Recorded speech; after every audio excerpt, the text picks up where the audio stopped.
And we're live. Welcome everybody to the chat. Got Josh City from 86 Boxing here to talk about the great Brown Panther, or also known as the Black Panther, Harry Wills. Josh, what's up, brother? Hey, how's it going, Random? Happy to be here. Of course, always down to talk boxing, especially the history of it. And it's good to chat with you in that regard as well. So, hey, happy to be here, man. Great to have you, sir. Yeah, so folks, we are talking about a man who's mostly known for being top contender to the great Jack Dempsey, but never got his opportunity for a variety of reasons, but had a remarkable career, an epic CV in both the win column and also just his overall level of competition, because he didn't have complete success early in his career. He fought, above his level, and it actually helped him elevate his game. And later on, he took over the heavyweight contendership, although Dempsey would not fight him. But we're just here to talk about, celebrate this great fighter a little bit. I love this photo of him right here next to some of the lighter weight fighters. Harry Wills was a big dude. He was, depending on where you read it, he was reported between like 6'2" to 6'3.5", maybe more at times. There's always variation there, in specific writers and how they choose to represent someone's dimensions. But I pretty much always see his reach around 84-inch wingspan. This is a big guy. He came up Mhm. in the New Orleans area, and he fought a pretty stiff schedule. Now, Josh City here from 86 Boxing. Go subscribe to 86 Boxing, folks. Find him on Facebook, Twitter, and definitely here on YouTube. But he's been working on a video on Harry Wills. And just to kick this off, Josh, what stood out to you as you started to look more closely at this athlete? Yeah, thanks, Random. Actually, when we look at the history of the sport, especially around that particular time, there were a number of great heavyweights that were competing at the time, and there are some standout names. Of course, you have the Sam Langford, Sam McVeigh, Joe Jeanette. You have guys like Jack Dempsey, who essentially crossed over in a major way during that period, and a portion of his career ran parallel with that of Harry Wills. You also had the likes of Jack Johnson. He was the heavyweight champion of the world at the time that Harry Wills turned pro. They didn't cross paths as they were competing or anything of that nature. But he had him. He had a number of the other names that we are familiar with, like Jess Willard. Uh, these are guys that, when we think about the history of it, the history of the sport in itself, these are names that pop up. And the heavyweight division has always been one of those divisions that has been the marquee division of the sport. Something about the bigger guys going at it that really brings fans out, puts them in the stands, and brings that appeal. So in this case, uh, we are familiar with those stories, as I mentioned. And when you really look back at it, Harry Wills is one of those guys who is there in the mix, but his name probably rarely gets mentioned as much as some of the others that we're familiar with during that time. And that in itself brought about an appeal for me in terms of just digging a bit further into his career to truly understand what made him stand out as a fighter, how he was able to make a name in this era that was rich with competition. Now, all of that competition didn't get an opportunity at the world heavyweight title, but that aside, it was a rich era as far as the amounts of heavyweights that were out there who were legitimately contenders who could have fought for and won the world heavyweight title on any given Saturday, Sunday, or whatever day that the fight took place. Now, Harry Wills is one of those names that, as we've moved on in history, moved into the 21st century, I think somewhere in between that time, he's a name that probably got a bit lost, and some people became less and less familiar with them over that period of time. And I think justice has been done in a sense of now that we're in this technological age and we're more advanced in that sense. And we have certain platforms such as YouTube and things of that nature where we can actually go out, search the name of a fighter, and we can actually have some things pop up, whether that's video articles, newspaper articles from the day, all of that stuff, and we can get a bit more familiarized with these individuals. So when thinking about that, it just knowing the name Harry Wills and having seen it pop up on varying occasions, I just felt that he was someone I wanted to really kind of dive into because I've heard him mentioned amongst the top 10 heavyweights of all time. And if you look at that list, it is a list of individuals who have major names in the sports, some more so than others, like the Ali's and Joe Lewis's of the world. But to be held in that regard, then you would have had to have been a pretty special fighter. And just knowing the familiarity that I did have with Harry Wills going into this situation of which I'm creating sort of a video, animated sort of documentary style video on him, having gone through the process of researching, kind of seeing what he did to start out and then leading to where he finished his career, uh, I, I feel that I have a better understanding of why this individual is mentioned amongst the greats as he is, because he was undoubtedly one of the greats that we've seen in the sport of boxing. And were it not for a limited amount of footage on him, I think he would be even more widely recognized as we have gone through the annals of history. And I think taking that into account, this is something that just attracted me to trying to understand who he was as a fighter, the man himself, and kind of where he sits today when we just think about boxing and we think about history and the number of people that are sort of sort of going through the chronology of boxing history.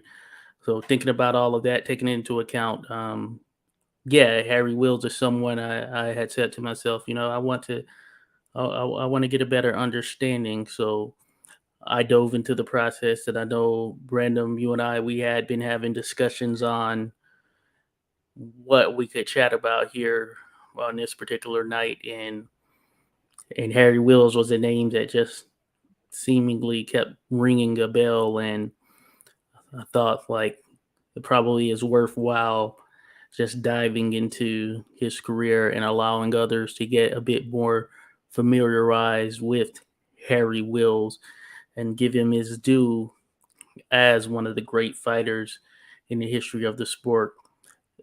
Then that's even beyond just the heavyweight division in itself. He's just in generally one of the great fighters, and that recognition, I think, is long overdue for Harry Wills. And there have been those out there who have documented certain things, who have created videos discussing certain things, and I commend them for such.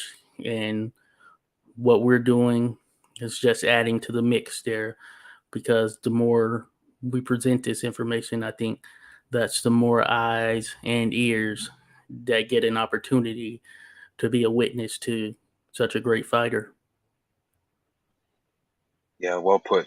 Yeah, because it's all about, we everyone has their favorites, favorite topics, favorite eras. As long as we're celebrating the greats, it's up to fans really to keep their memory alive, because the promotions, they really celebrate what serves their business function, which sometimes would clash with celebrating the past greats, because they're not here to sell tickets for them, or they're from a different lineage, training lineage or promotional lineage. But yeah, so in very broad strokes, Wills came up hard. He fought some great fighters fairly early in his career, but he took over from Sam Langford, Joe Jeanette, Sam McVeigh as the chief contenders in the general sense to the quote unquote world champion. He was fighting for the colored world championship, but as far as the established, like basically what was other than Jack Johnson's reign was the white title. So when you see a documentary, they say this guy's now the world champion. What they really is saying is this guy's now the white champion,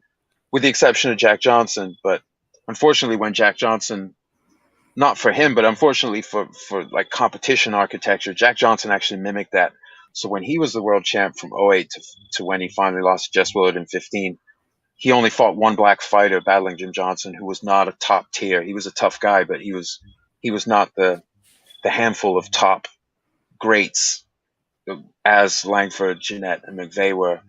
So, and Wills is one of the guys who gets mentioned as one of the guys who got screwed worse by the color line because he was fantastically good. But it was at a time when, you know, he came up he debuted in, I think it was 1911, right? Yeah. He came up, so he came up during the reign of Jack Johnson. Johnson lost it in 15 to Jess Willard, and Willard wasn't barely fought here. I mean, Willard had one fight the next year and then didn't fight until he lost the belt. So he was like not a very busy champion, to put it mildly. And then Dempsey wasn't going to fight. Well, didn't fight any of his great black contemporaries. So Wills didn't get his opportunity. But you know, there's a silver lining. Wills did make money. He was smart with his money. He invested it, and so he did live a comfortable life. He didn't go out penniless like Sam Langford. He didn't die young like Sam McVeigh. Him and Joe Jeanette, you know, Wills and Jeanette, they held on to their money. So it was possible to make money without being the champion. You could be very notable in this era because boxing was such a big deal for the uninitiated. You can make some pretty good money compared to what normal people made by fighting. You could be notable and celebrity and known across the world in many cases without being the actual world champ. The regional belts, even the local belts, would draw a crowd. They would get people betting. You could get purses from the athletic clubs. But so what we want to do today is just sort of touch on his career and just look at the general arc of his career. Shout out to Rodolfo. Thanks for joining us. Yeah, absolutely, Rodolfo. Black Panther is a badass nickname. Brown Panther sounds cool, but the Black Panther, that's serious right there. So early in Will's career, he was fighting in New Orleans. You can see in his debut year, 1911, he had three fights against debuting fighters, and then he fought Nat Dewey, who was 21-6-11. I'm sourcing from BoxRec for the fight records, the opponent's fight records here. It's not a perfect service, but it's pretty good, and it captures most or all of the significant fights. So some of these guys that he's fought, maybe it wasn't their debut, but if they had significant fights at that point, because the newspapers didn't always report on fights the same way. Sometimes you just get a mention of what happened. They may not even mention the date. So the asterisk on the left side here of some of these entries denotes that the actual specific date is unknown. The fight was reported, but it didn't say specifically when, at least in the sources that BoxRec have sort of crowdsourced. So anyway, so he's fighting in New Orleans. He fights one guy with a good winning record in his first year. Hasn't fought any great fighters yet.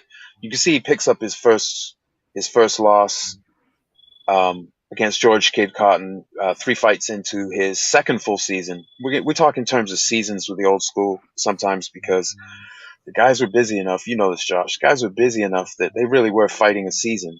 Take a break over Christmas, New Year's, and right back at it. And you can see, after his debut year, he literally was back approximately January 1st. Again, that's one of the ones not specifically known, but he was right back in it for the new year. So he fought a season. He had busier seasons than this, but he picked up his first loss. He also had no contest, no decision against Dave Mills. I can't remember. And that was his first fight outside of New Orleans. He was in El Paso. But I can't remember what it said. The reasoning was for the no decision. Sometimes at this time, certain referees, if the fighters weren't really going for it, they would stop the fight and declare no contest. They would say they were sort of pity patting or they weren't putting their all into it. So nowadays, if guys have a crappy fight, an inactive fight, you just sit through the crappy fight. At this time, this is a live gate era. live crowds, people betting on it, and they didn't want any kind of crappy fights. So you'll see at different times in his career, and in fact, at one point in his career, he gets banned from fighting in, I think it was Philadelphia. I think it might have been a fight. One of his fights with Sam McVeigh. The ref didn't think they were going for it, and he called the fight off, and it was a no decision, and they couldn't fight in the city anymore. So it was the standards a little different. You also see a lot more draws in this era than you would today. Sometimes because the ref is the only judge, and if it's close, he's like, yeah, no one really stood out. Whether it was a good fight or a bad fight, if no one really stood out as a clear winner, they weren't always counting rounds. Or sometimes they were, and they still ruled it a draw, like when the great Sam Langford fought Barbados Joe Walcott, one of the pound-for-pound greats of the early era. In 1904, the ref explicitly stated Langford took more rounds, but he thought the strong showing at the end of the fight by Walcott made up for it, and he called it a draw. And so it's not always a round-by-round thing. Sometimes there are newspaper decisions. They're denoted by NWS. You can see that fourth fight, the Nat Dewey fight in 1911. NWS just means that that's the consensus of newspaper men that were on the scene at the fight, not syndicated, but at the fight. But anyway, so within 2 years, he's got the no contest. He's got some wins. He's got finishes. He's fought one experienced opponent, properly experienced opponent. He also fought closed out 1912 Jack Thomer, who's 8-1 per box rec. Maybe he had more fights than that, but these will give you a general sense of where someone was at in their career. They usually don't miss big fights, so certainly if it says debut, these guys didn't have any big fights. Whether or not they had some that are off the record, it's hard to track. But you can see his first powerful opponent, the Joplin Ghost, Jeff Clark. This is in his third season, 1913. He fights a draw over 10 rounds. And then following that, he fights the great Joe Jeanette. Joe Jeanette had been fighting for some years by this point. He was absolute killer, the Iron Man. He was fantastic stamina. And he also drew with Wills over 10 rounds. So even like relatively early in Will's pro career, he's, and I'm not aware of him having an amateur career. He's already fought two very powerful fighters. He fought one of the great jabber movers of this era, Jeff Clark, and he also fought one of the most finely conditioned athletes in the history of boxing, Joe Jeanette. Both very experienced compared to him, and fought him to a draw. And he was bigger, naturally bigger than both guys, but each of those guys were able to beat bigger men than themselves. So being big in and of itself doesn't mean you automatically get the best of them. So even in a draw, the fact that there was a close enough fight to be called that does mean a lot. And do you have anything to say on, like, as far as draws, like the frequency of draws and how it might throw off the way people would perceive a record? Like you see, Clark has 10 draws. Jeanette had 13 when they first fought. Yeah, in addition to the stuff that you mentioned, yeah, I think it was a norm for the time. So boxing, even at this point, it still had some sort of growing pains that it was going through. And a lot of that stuff was at the state level as well, as you understand how, even say for instance today, politics and all that stuff, a lot of things at the state level can be very different as you go from state to state.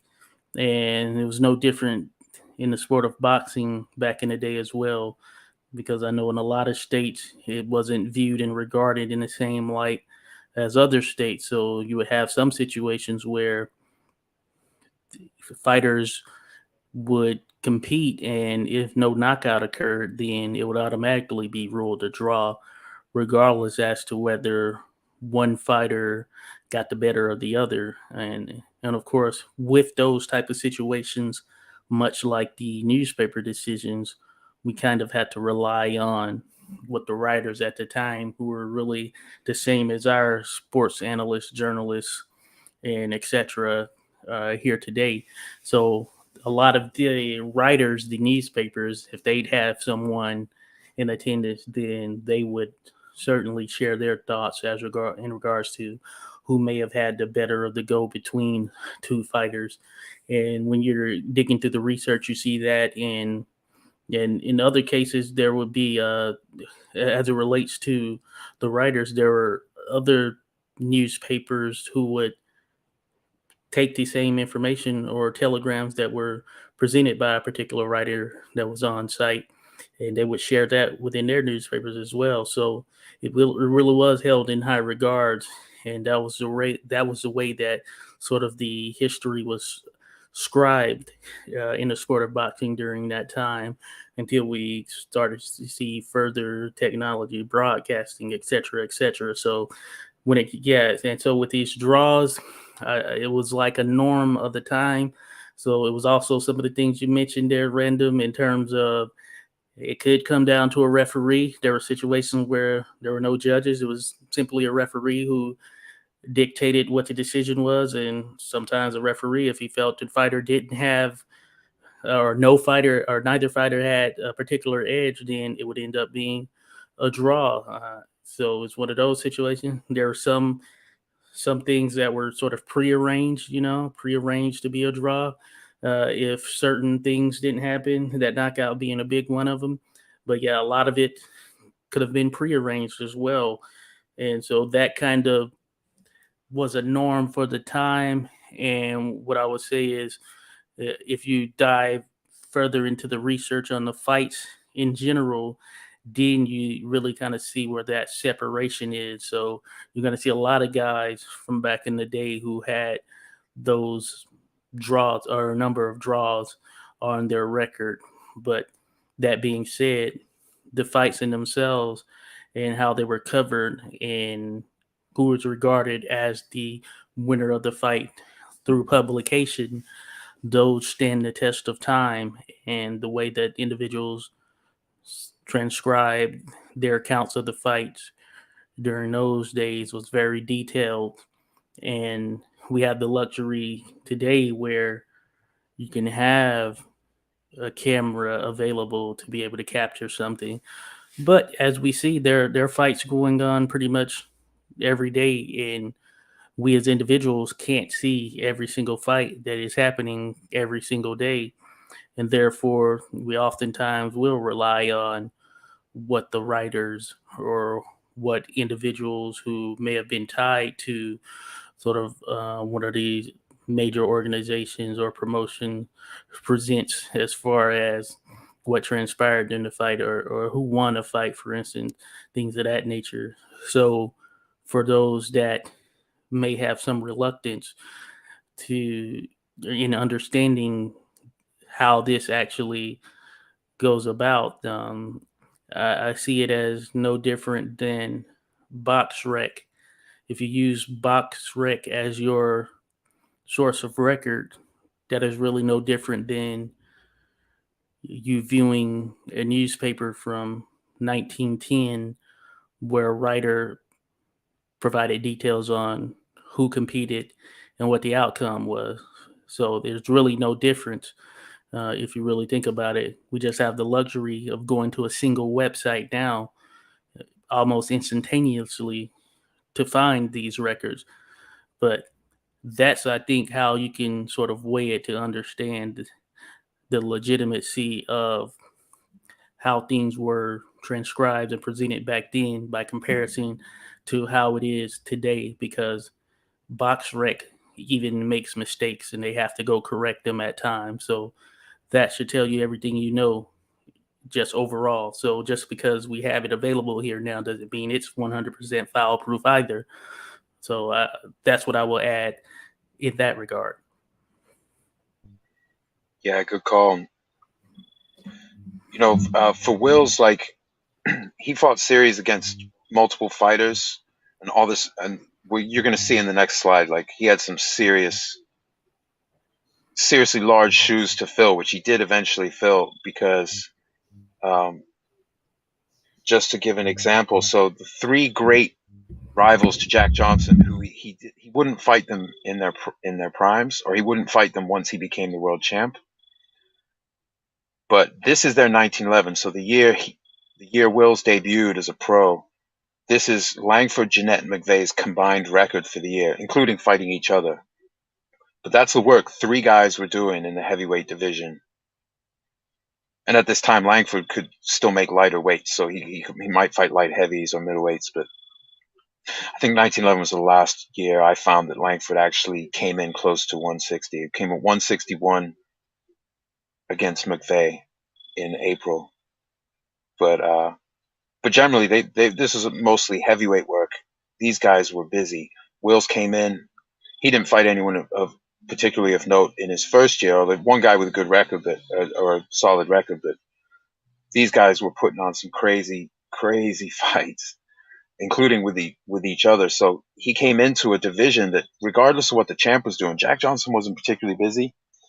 His predecessor, Tommy Burns, aka Noah Brusso, Canadian of Italian descent, he was busy for the time he was the champ. But Johnson wasn't particularly busy. He was angling for the super fight for Jim Jeffries. He was suffering some legal persecution in the United States as a result of being a black man holding the quote unquote world title, which, like I said, is the white title at this time for heavyweights.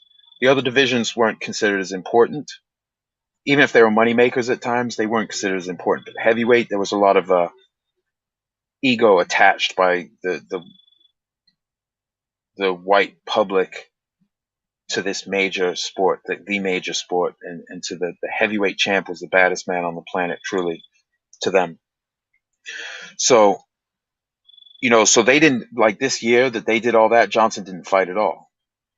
He was doing his other thing, so this era, looking at the fighters, world title shots or even colored title shots, doesn't really tell the story. Really go by the strength of competition. Because this is three guys who couldn't get a world title shot, but you go fight by fight through that, some serious business going on. Wills was the same thing. He didn't get to fight Johnson. He didn't get to fight Jess Willard. He didn't get to fight Jack Dempsey, Gene Tunney.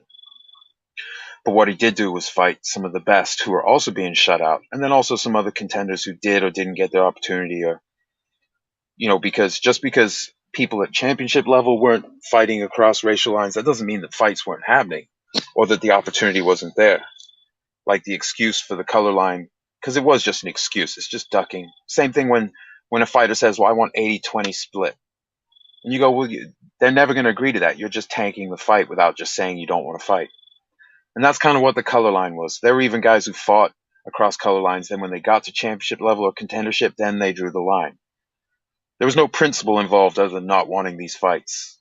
And guys would draw the line, then raise it. Al Kaufman, who challenged Jack Johnson, he drew the line on Langford. So did Stanley Ketchel. And Kaufman ended up not fighting Langford. They were booked to fight, but it was sort of a double cross situation. I found an article from the year after they were supposed to fight, when Kaufman's ex-manager at that point, said that he had offered to pay Langford $5,000 on the side for an easy go, like a friendly session. But he came in superb shape, and Langford smelled a double cross and booked. After the ref warned that if he saw anything, funny, they wouldn't get paid at all. And so, but Kaufman drew the color line and then lifted it to fight Jack Johnson because that's a money fight. Stanley Ketchel drew the line on Langford. Then he raised it to fight Jack Johnson, lost the fight. And he had already been booked to Langford, but prior to the booking, the first booking, which fell through, and then later he did fight Langford. But so it's important to understand the color line is just an excuse. Just like if two major fighters like Spence and Crawford, if they're like, well, I want 80-20. No, I want 80-20. Well, you guys don't want to do the fight because no one's going to do that. You can just, or like with like with Fury giving Joshua, like, you have 10 days to sign this specific version of this contract I'm sending up. Like, come on, man, just say you don't want to fight him. But it's all like, there's a lot of pride involved. People don't want to come out and say it because the uninformed public, that'll affect their perception, and that's really playing to the casuals is an old part of boxing. So Yeah. But so I just wanted to touch on that 1911, then move forward, because he has a bit of a career. I got about 40 minutes before I have to jump into work. I don't want to get too long-winded. I am long-winded, but I don't want to get too bad. So 1914, you can see Wills goes into overdrive, right? And I've put the opponent's records. You can see some poor records there. You can see some uneven records or indifferent looking records. You can also see a draw with the great Sam Langford over 10 rounds. And the 1-1-1 I put there, that's the third from the top there. That means that one newspaper had it for each fighter, and then one newspaper had it a draw. So in newspaper decision terms, that is a draw. And then the very next fight, also in New Orleans, in his hometown, he fights Joe Jeanette. Again, this is a newspaper draw.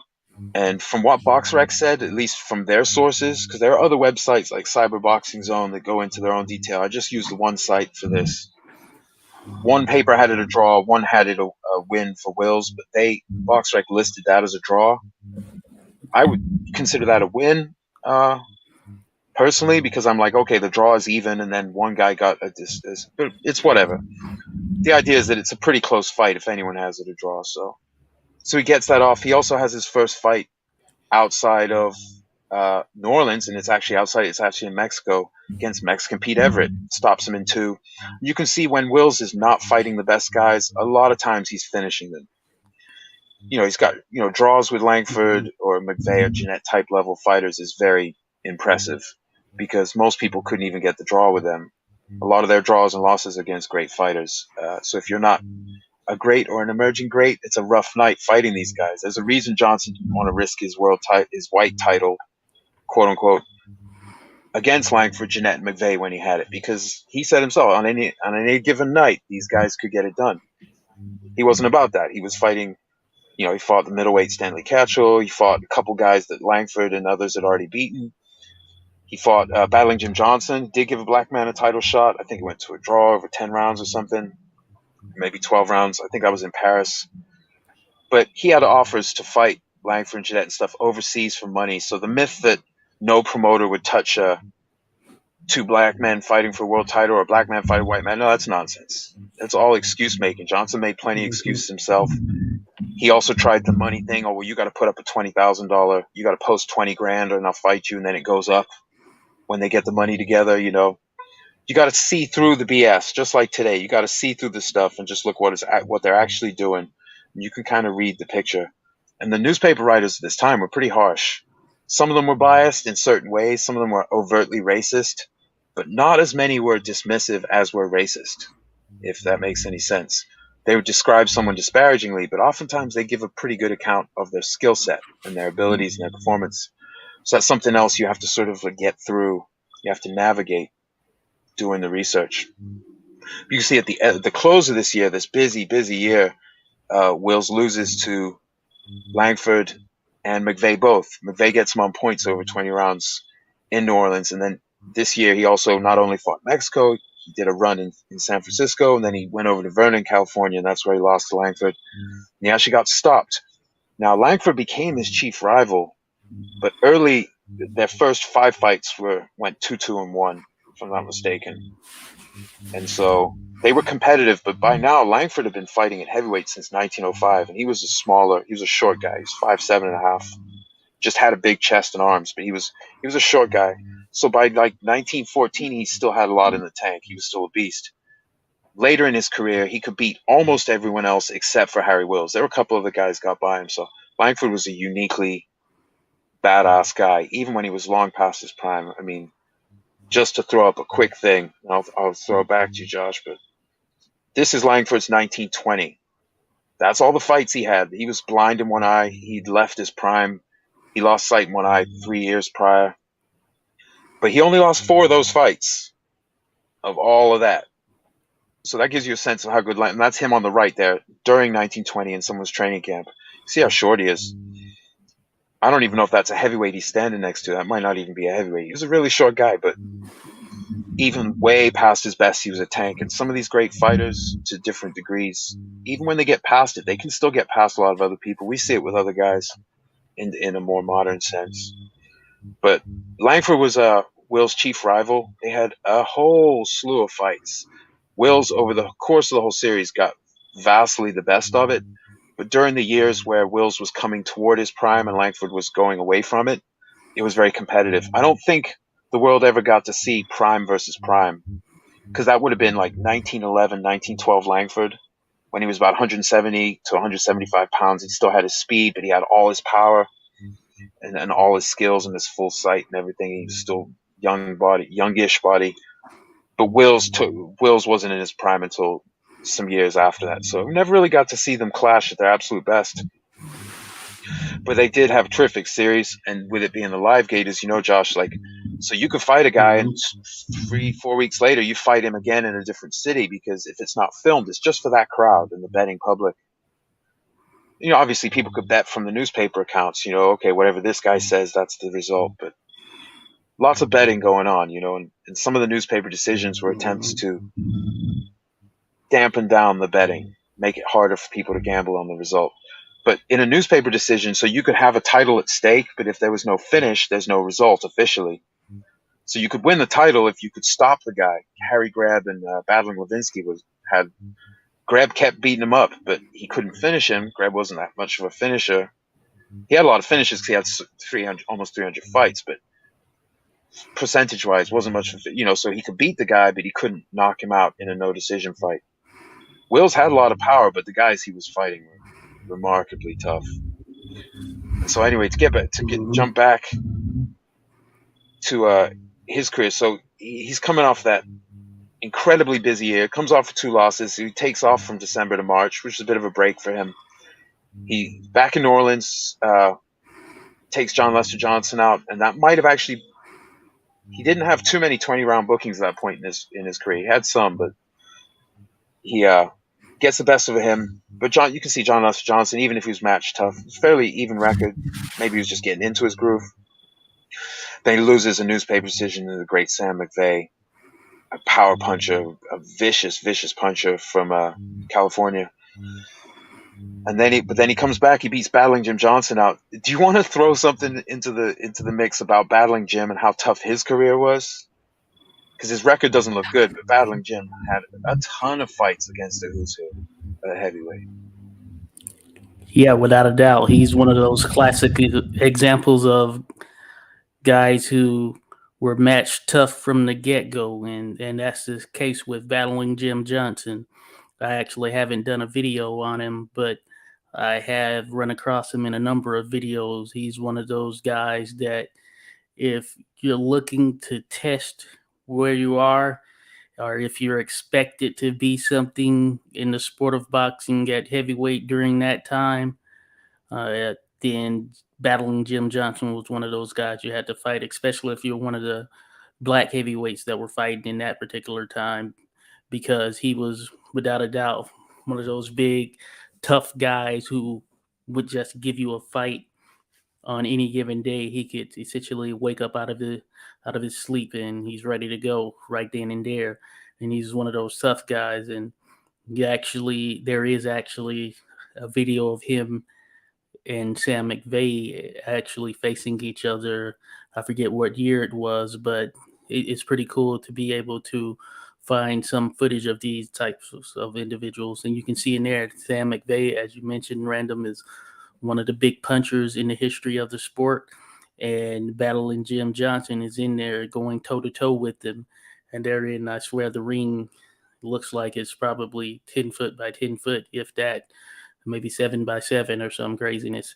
But they're really just going toe-to-toe in this battle. And for you to be able to go in there and do your thing with Battling Jim Johnson, that was kind of like a beacon, as we look back on it now, a beacon of, hey, this guy seems like he's ready to go.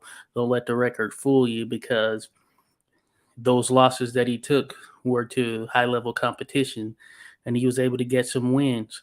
A lot of the situations back then, a lot of these guys had to fight each other over and over. And contrary to what the thought may be, if you get enough time spent with an individual, then you can start to probably figure out varying things. So that makes it tougher as you continue to go through battle after battle and trying to get that or gain that slight edge.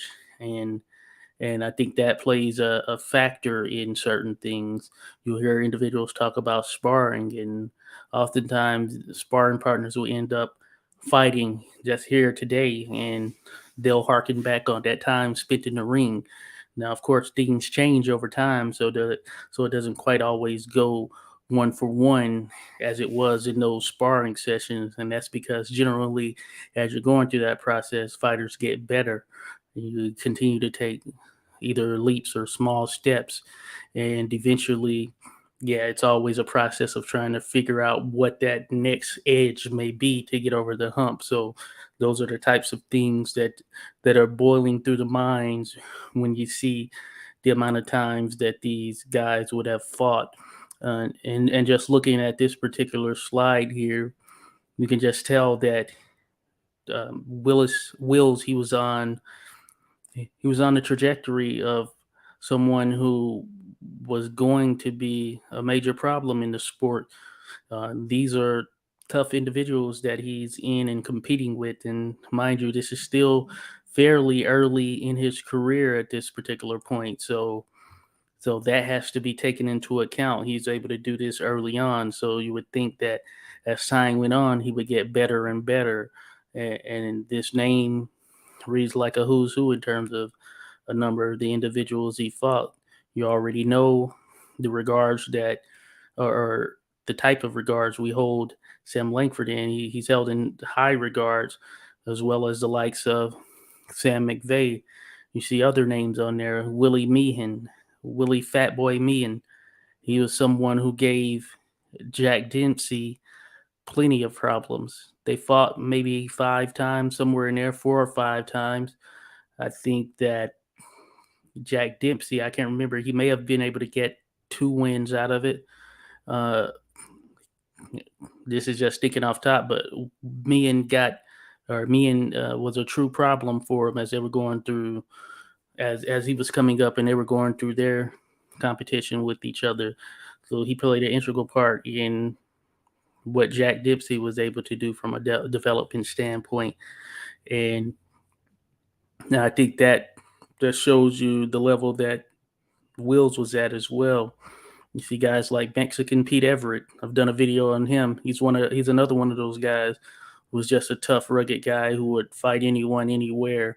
And he was battle tested. He was in with a lot of the top fighters of the day, and he was easily handled by Wills in this case. But that just goes to show you that he's another one there. And so when you really look at how things transpired for Wills, I think that were it not for him being able to compete in some of these tough fights early on, then it could have resulted in a different situation for him as he moves forward in his career.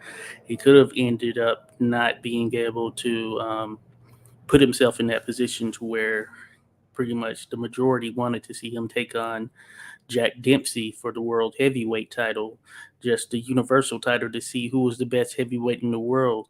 And unfortunately, of course, we didn't get that fight, but it was something that a lot of people in the industry, fans alike, wanted to see. And we see a familiar story here today. As things go on, oftentimes some of the best fights don't get made, and this was the same.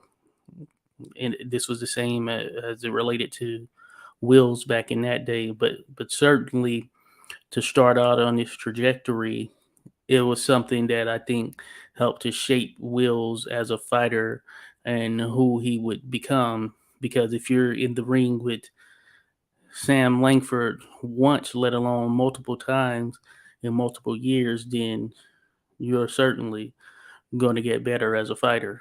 You're going to learn some things as a fighter. Yeah, yeah, absolutely. I think if we can't watch the video to see when he enters his prime, but you can see when he gets his step up because he's fighting in New Orleans. Then in July 4th, he fights in El Paso, Texas, against Soldier Elder. Takes him out in a round inside the first. Then he's fighting in Mexico, and then he does a run in San Francisco. It was a big money fight in California this time, so you've kind of made it. Fighting Willie Meehan was a serious guy at this point. That's a big fight. Fighting in San Francisco, the different arenas, and then Vernon, California. A lot of big fights happen in Vernon.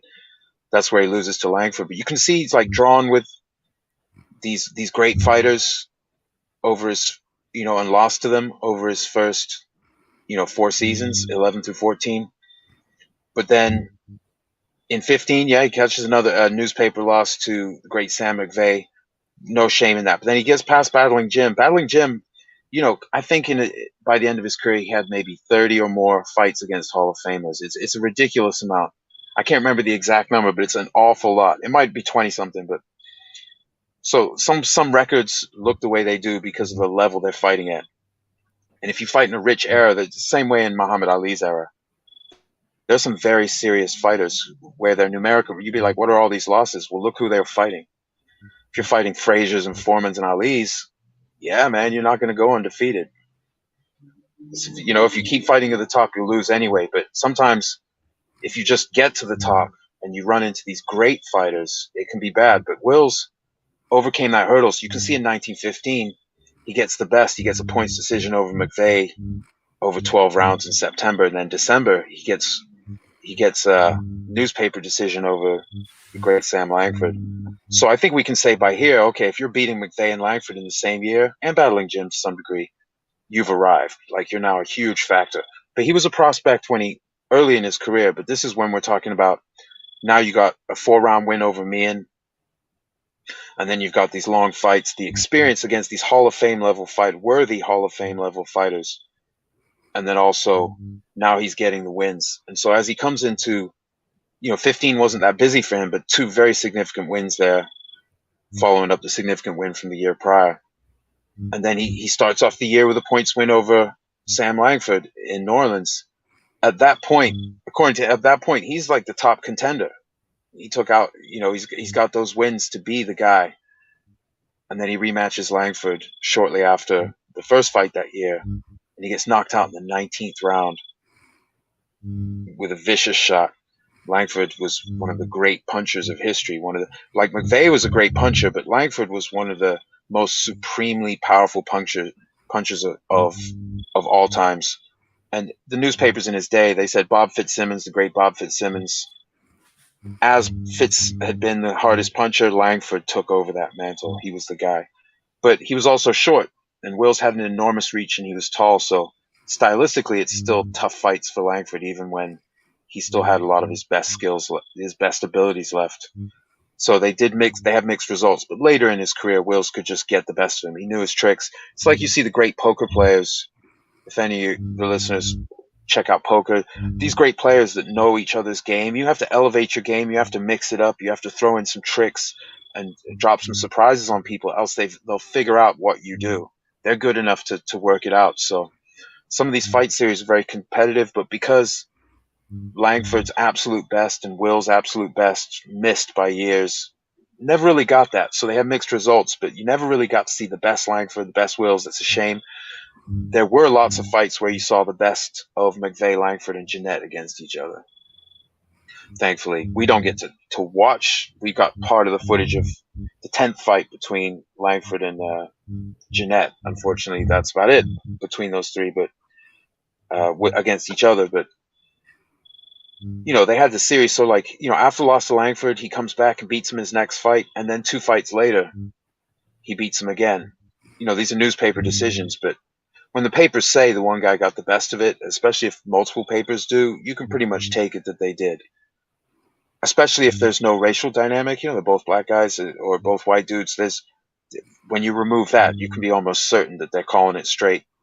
There was a lot of pressure on newspaper writers from the betting public and rich patrons to do it right. If you didn't have credibility, the papers didn't want to know. They didn't want you there because there was a lot of pressure. The fans were very passionate. This was a major, major deal at this time. In a way, the boxing isn't today. Even the biggest fights today, it's not. It's just a more interconnected world, so money can be generated and people can be reached digitally. But as far as the fervor surrounding the sport, it's nothing today. Jack Dempsey was like deified. Jeffries and not so much Burns, but Jeffries and Johnson. These guys were larger than life.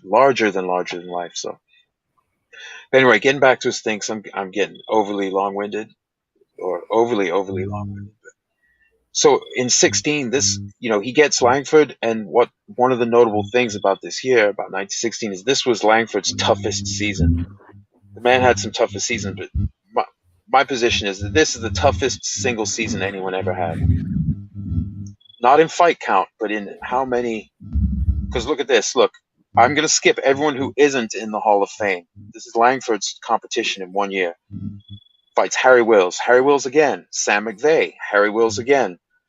Then he fights Jeff Clark, who should be in the Hall of Fame. But anyway, Sam McVeigh again, Harry Wills again, Sam McVeigh again, the great Joe Jeanette, Sam McVeigh.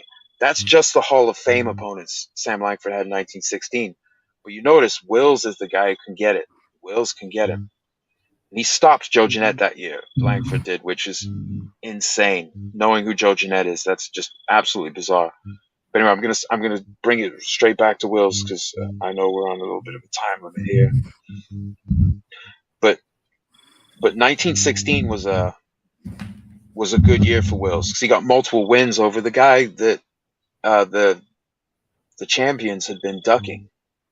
Johnson didn't want to fight Langford. It was like one of the biggest stories in sports was the proposed Langford-Johnson fight. Various promoters were offering money for this. It didn't happen. Jess Willard had won the title by now. He fought, what was it, Frank Moran? And then he didn't fight for 3 years or something. And then he lost the title. I believe that was a draw. I believe the Moran fight was a draw. Yeah, Moran, a good fighter.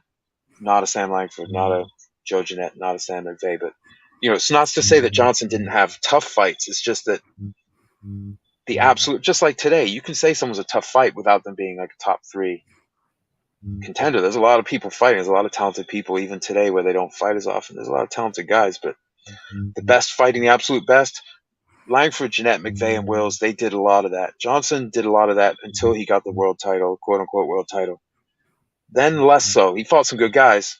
Jack O'Brien was one of the great stylists of that era, but he didn't. And so, Stanley Ketchel was one of the best pound-for-pound fighters, but he was a much smaller guy and didn't have Sam Langford's proven track record above his own weight. Langford had a proven record of smacking the crap out of full-sized heavyweights as a large middleweight, basically, which is kind of crazy, or a light heavyweight later on.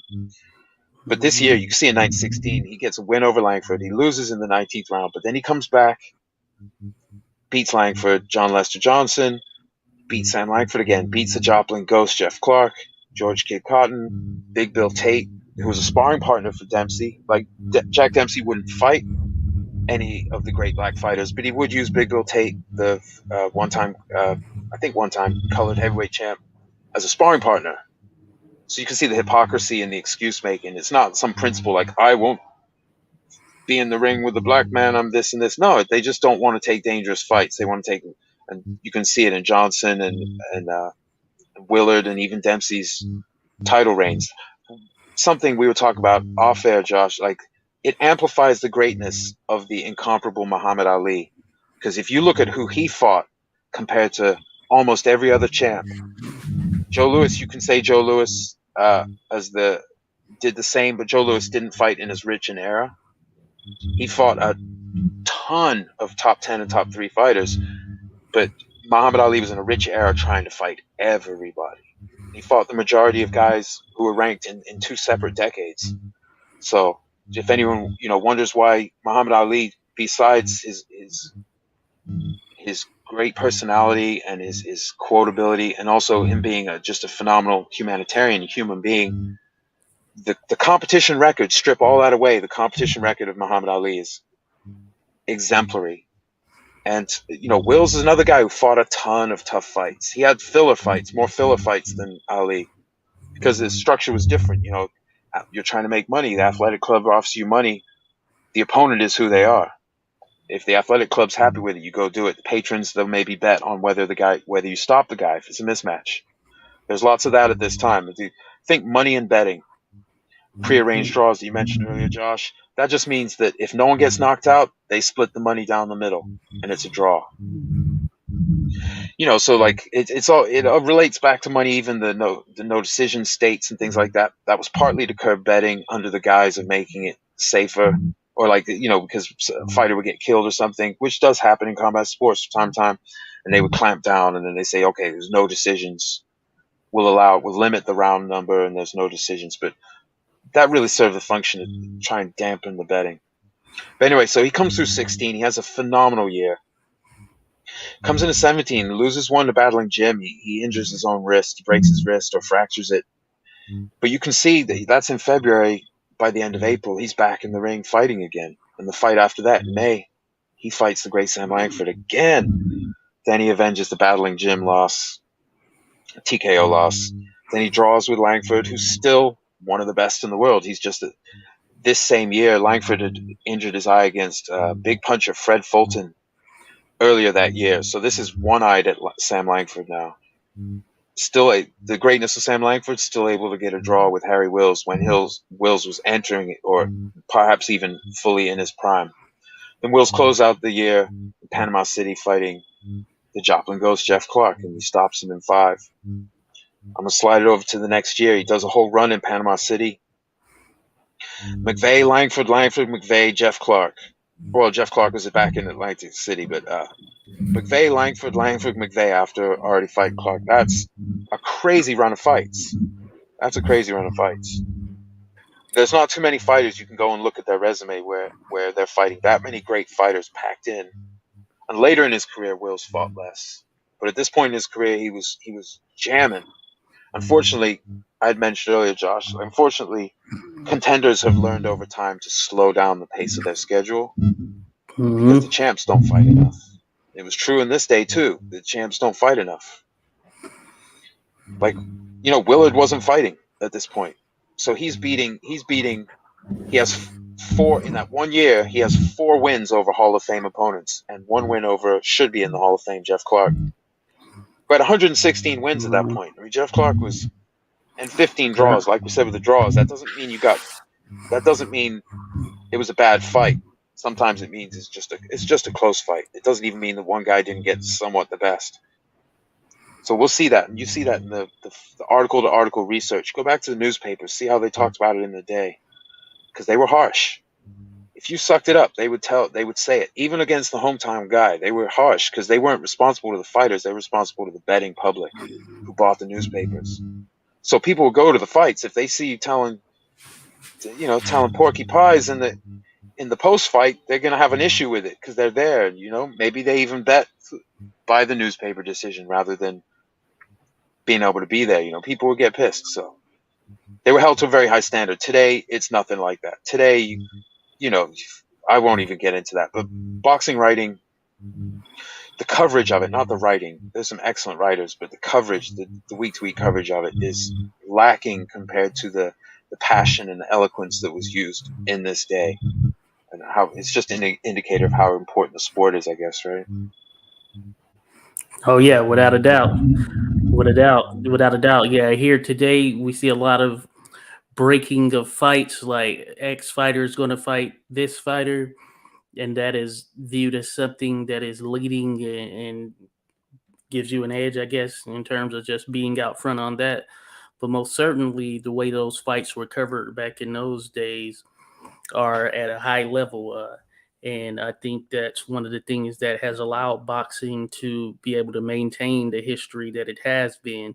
If you really think about it, the way we're able to go back and recall fights, many of them just round by round in detail, dating back 100 plus years, even further, not to mention going back to the era of bare knuckle.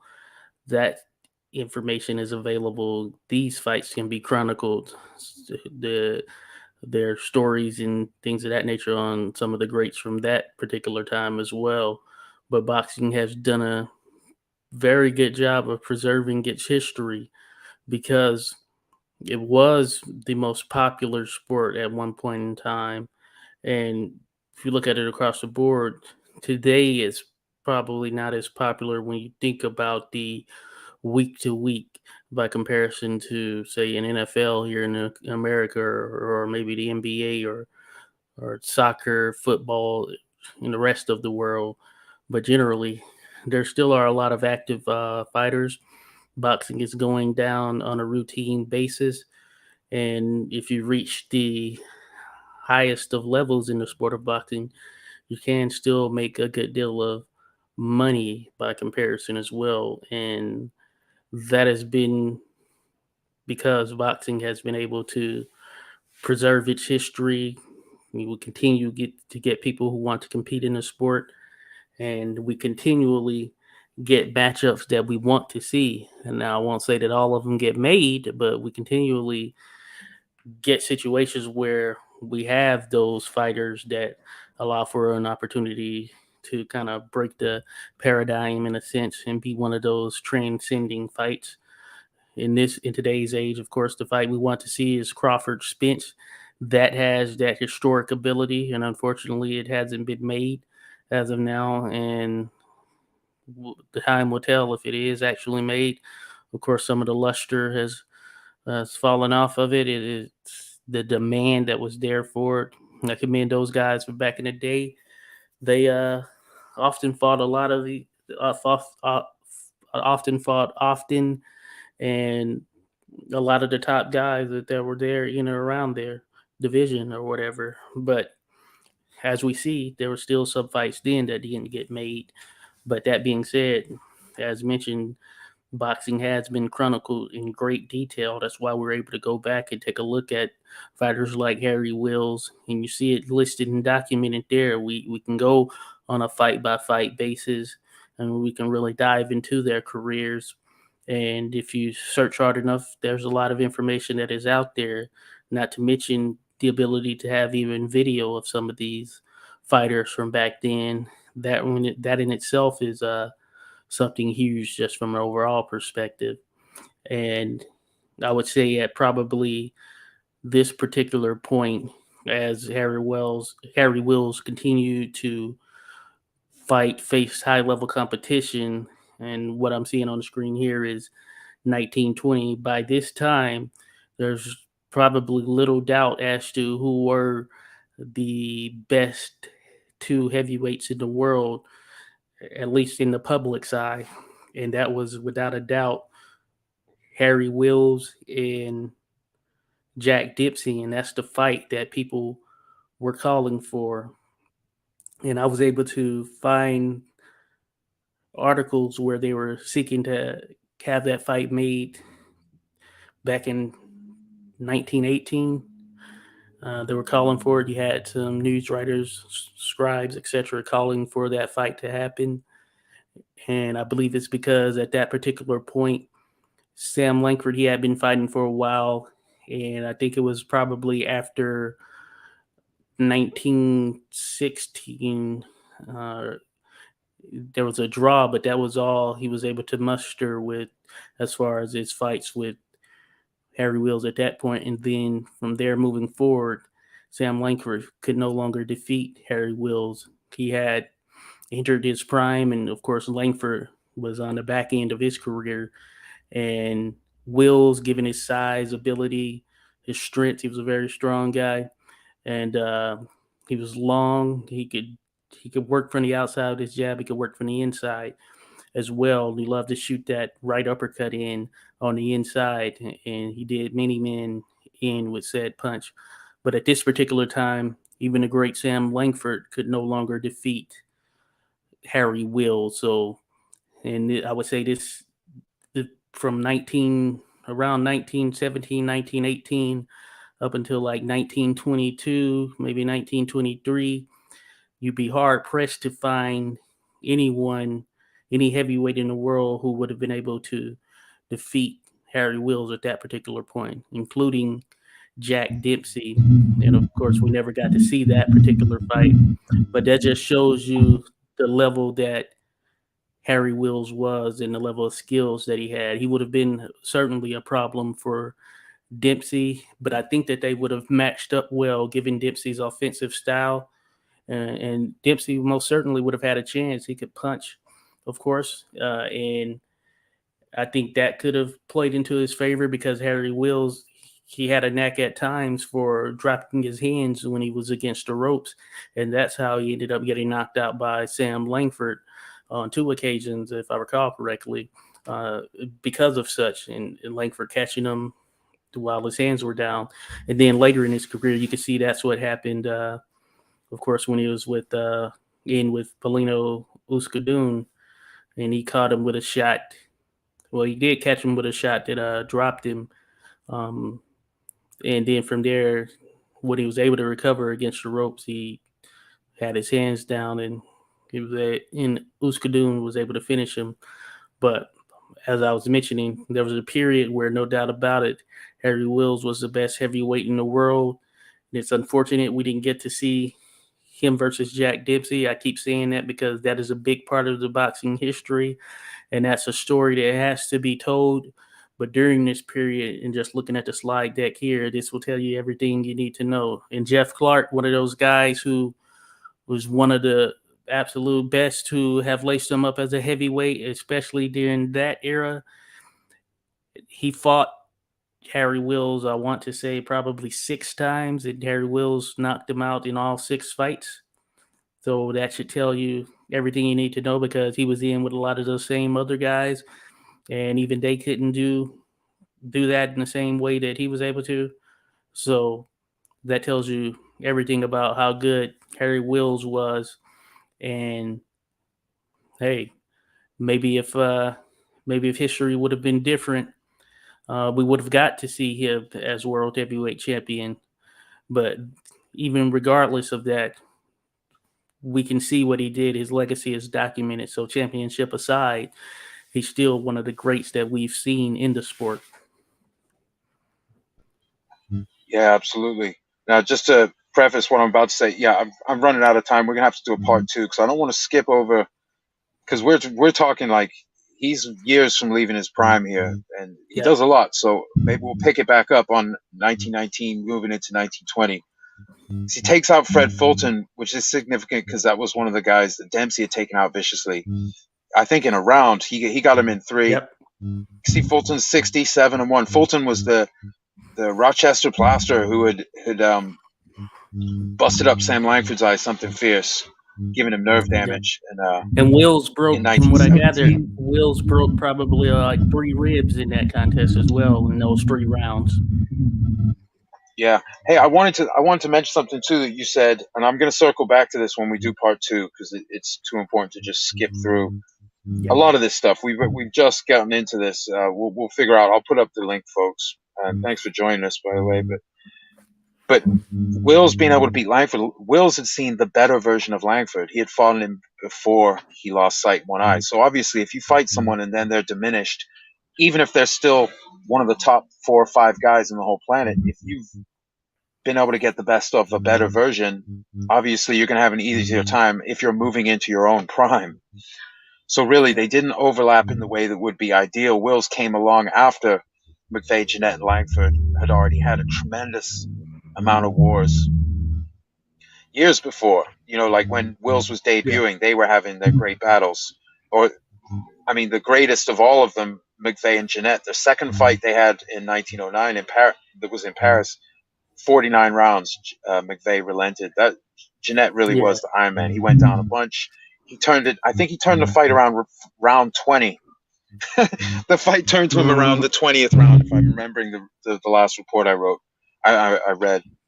But Wills had seen so much that if you're not those guys, and even those same people, if they're not in their previous shape, he's getting better, they're getting older.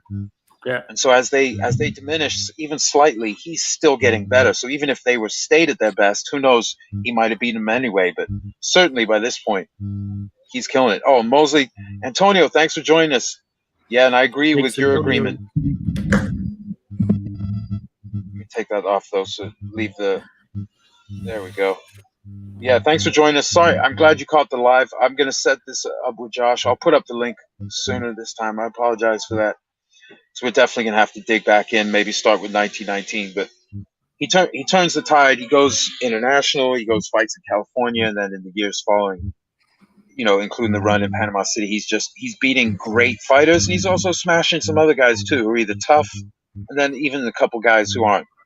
A couple guys who are more pushover style or stylistically easy for him, or inexperienced compared to him. Because I mean, not many guys in the sport had that level of the guys in the sport who had that level of experience against Hall of Fame heavyweights were Langford, Jeanette, and McVeigh themselves. He didn't get to fight Johnson. That would have been a great fight.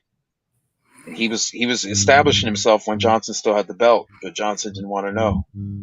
Johnson was a great fighter. He's one of the best heavyweights ever. He also has a great resume, but a lot of that resume was as colored champion. Fighting fellow colored fighters, also fighting great white fighters and contenders, but on his way up. Once he beat Tommy Burns in 1908, Johnson was more on the money groove. Today's fans could relate to that. He was more like big fights or big profits. Dempsey did some of that, although Dempsey has a great resume. Dempsey fought a bunch of people coming up, did really well, lots of finishes, and he did fight some great fighters as champ. But he, in this decade, if you don't fight any of the great black fighters, heavyweights of this era, then you can't say you fought everyone. You can't even begun to have cleaned out a division that most of the majority of the great heavyweights of the teens were colored fighters. That's not necessarily always true. It's not a rule, but at this time, that was what it was. These guys had the record, they had the finishes, they had the great competition experience and ability. And so Dempsey, that's a mark against him. It wasn't just that, because when Dempsey was coming up, Wills was up. He had already had wins over greater fighters than Dempsey had. So it's an interesting texture, but it's all over now. And what we can do to even it out is just celebrate these guys that didn't get the opportunity, but did have the schedule. They did fight. They did have competition greatness. He didn't need the title for us to celebrate that. I guess I'll put it that way. I'm about to have to go clock in. Josh, you're friggin' awesome, man, for joining me.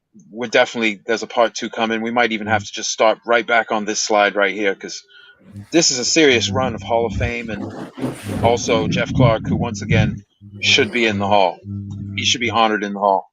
He was one of the few guys to beat a prime Sam Langford. Jeff Clark belongs in the Hall of Fame. And Jeff Clark's probably top 4, top 5 all time rounds spent in the ring with Hall of Fame fighters across all weights. That's how tough. So when you see 27 losses right here already by 1919, yeah, because Jeff Clark had one of the toughest schedules in the history of the sport. Not just this rich era, but in the history of the whole sport.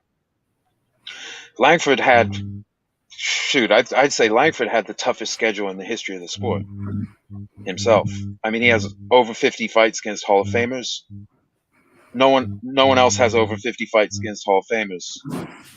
And shout out to the boxing librarian. BL estimated he might have had as many as like 145 or 150 fights against top 10 fighters if there were rankings going all the way back.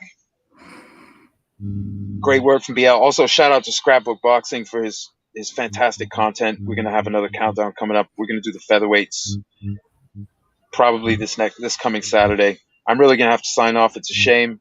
So we usually just get cooking an hour in. You know what I mean? No problem at all. I like to keep these inordinately long. Yeah. Hey, thanks for having me, man. Thanks for having me. It's been good having this discussion, and look forward to the next one for sure. Yeah, and shout out to BL. Next time I'm going to have all the slides made up. This is the 1911. This is Will's debut year. You can see Langford's a top contender. This is in the Boxing Librarian's rankings, and no one else has done them. So these are the rankings for this era. Number 1, Sam Langford. Number 2, Sam McVeigh. Number 3, Joe Jeanette. They all fought each other that year. Fryman Jim Flynn. Langford beat him. Won and lost to Jim Flynn the year before. Beat Porky Dan Flynn. Beat Tony Ross. Beat Jeff Clark. Beat Jim Barry. These guys got their fights on. We're going to definitely get much deeper into it. Thanks, everyone, for joining us. I feel bad now. I got to go clock in and help the team. But check out 86 Boxing. Check out Hardline Boxing Talk. That's the Boxing Librarian's channel. BoxingLibrarian.com. Find me on Twitter, Teep to the Junk. Find Josh City right here on Twitter at 86 Boxing.